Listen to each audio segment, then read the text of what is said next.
ஓம் சாந்தி 27/6/2026. இன்றைய வானியில் ஸ்லோகனை பற்றிய சிந்தனை.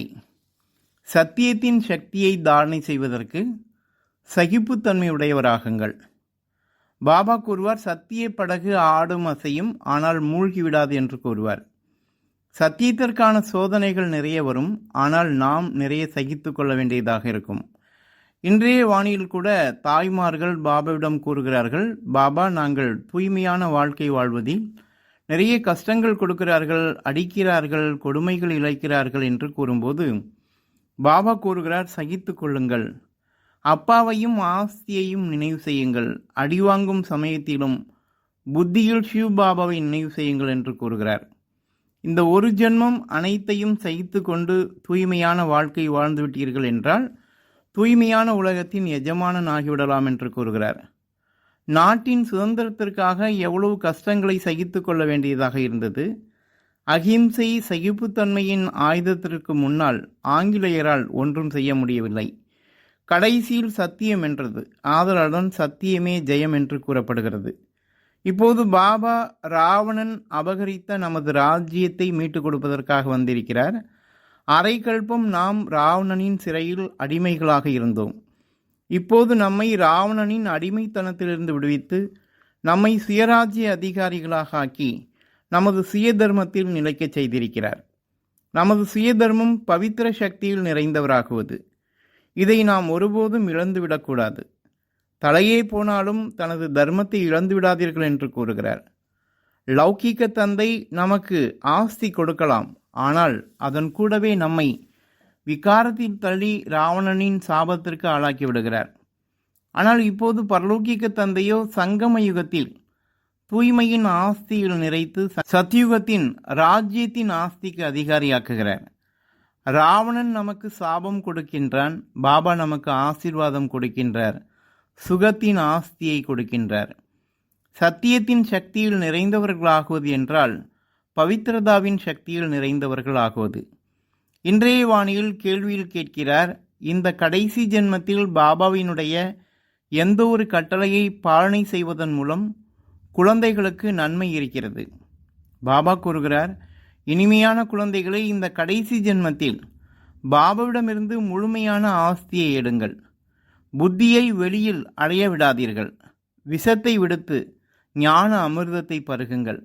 இந்த கடைசி ஜென்மத்தில்தான் நீங்கள் 63 ஜென்மங்களின் பழக்கத்தை நீக்க வேண்டும். ஆகையினால் இரவு பகலாக உழைப்பு செய்யுங்கள், ஆத்ம அபிமானியாகுங்கள் என்று கூறுகிறார். விஷத்தை விடுவது என்றால் விகாரத்தை விடுவது. இது 63 ஜென்மம் நமக்கு பழக்கமாகி இருக்கிறது. இது சமஸ்காரமாக நமக்குள்ளேதான் இருக்கிறது. நாம் முயற்சி வாழ்க்கையில் செல்லும்போது இது அடிக்கடி நமக்குள் இருந்து எழும். அப்போது நாம் அதற்கு வசமாகுவதோ அல்லது பயப்படுவதோ கூடாது. எச்சரிக்கையாக இருந்து ஞானம் யோகத்தின் ஆதாரத்தில் அதை நாம் கடந்து செல்ல வேண்டும். தடைகள் வெளியில் இருந்து வருகிறது என்றால் அதை கடப்பது கூட எளிது. ஆனால் நமக்குள் இருந்து வரும்போது அதுதான் மிகவும் சவாலுக்கான விஷயமாக இருக்கும். இதைதான் குழந்தைகள் பாபாவிடம் கேட்பார்கள், பாபா, அஞ்ஞான காலத்தில் கூட எனக்கு இது போன்ற சிந்தனைகள் வந்ததில்லை, ஆனால் இப்போது அப்படியெல்லாம் எண்ணங்கள் வருகிறது என்று கூறுவார்கள். அதற்கு பாபா கூறுவார், நீங்கள் முயற்சி செய்யும் போது மாயா வரதான் செய்யும். ஆனால் அதை கண்டு பயப்படாதீர்கள். அதை டோன்ட் கேர் செய்துவிட்டு ஞானம் யோகத்தில் கவனம் கொடுங்கள். ஆனால் கர்ம இந்திரியங்கள் மூலமாக ஒருபோதும் தவறு செய்து விடாதீர்கள் என்று கூறுவார். எப்போது நாம் பாபாவின் குழந்தைகள் ஆகினோமோ அப்போதே நாம் யுத்த சேத்திரத்துக்கு வந்துவிட்டோம். ஆதலால் விழிப்புணர்வோடு இருக்க வேண்டும். யோகத்தின் கவசம், ஞானத்தின் ஆயுதத்தை சதா நம்முடன் வைத்திருக்க வேண்டும். பாபா கூறுகிறார், நீங்கள் பாபா மீது அன்பு வைத்திருக்கிறீர்கள், ஆனால் பாபாவை உங்கள் கூடவே வைத்திருக்கிறீர்கள் என்றால் தூரத்திலிருந்தே மாயா உங்களை பார்த்து மூர்ச்சையாகிவிடும் என்று கூறுகிறார். அப்படியென்றால் அர்த்தம், நமக்குள் உள்ள 63 ஜென்மத்தின் மாயாவின் சமஸ்காரம் முற்றிலும் அமிழ்ந்து காணாமல் போய்விடும். ஆனால் முயற்சியில் நமது கவனக்குறைவின் காரணத்தினால்தான் இந்த அப் அண்ட் டவுன் ஸ்டேஜ் என்பது நமக்குள் இருந்து கொண்டே இருக்கிறது. தினமும் ஞானம் யோகத்தின் மூலம் நமக்குள் உள்ள தெய்வீக குண சமஸ்காரத்தை நாம் எமர்ஜி செய்து கொண்டிருக்கிறோம். அதே சமயத்தில் கவனக்குறைவில் வந்து மாயாவின் வெளி உலக விஷயங்களினால் நமக்குள் உள்ள 63 ஜென்மங்களின் ராவணனின் தீய குண சமஸ்காரத்தை மேலே கொண்டு வருகிறோம். இந்த கவனக்குறைவின் விளையாட்டிலிருந்து நாம் விடுபடும் போதே அதிக கால ஆத்ம அபிமானி நிலை மூலமாக மாயாவின் அசத்திய சக்தியின் மீது வெற்றியை பிராப்தி செய்ய முடியும். இதற்காக பொறுமையும் அவசியம். இது உடனே நடக்கக்கூடிய விஷயம் கிடையாது. பாபாவை கூறுகிறார், முயற்சி செய்து செய்து கடைசியில் நீங்கள் முழு தூய்மையான நிலையை அடைந்து விடுவீர்கள். இதற்காக ஞானத்தின் புரிதலோடு கூடிய பொறுமையின் சகிப்புத்தன்மையில் நிறைந்தவர்கள் ஆக வேண்டும். சில குழந்தைகள் பாபாவிடம் கூறுகிறார்கள், பாபா என்னால் மாயாவோடு போராட முடியவில்லை என்று கூறுகிறார்கள். அதற்கு பாபா கூறுகிறார், இப்போது மாயாவிற்கும் உங்களுக்கும் குத்து சண்டை நடந்து கொண்டிருக்கிறது.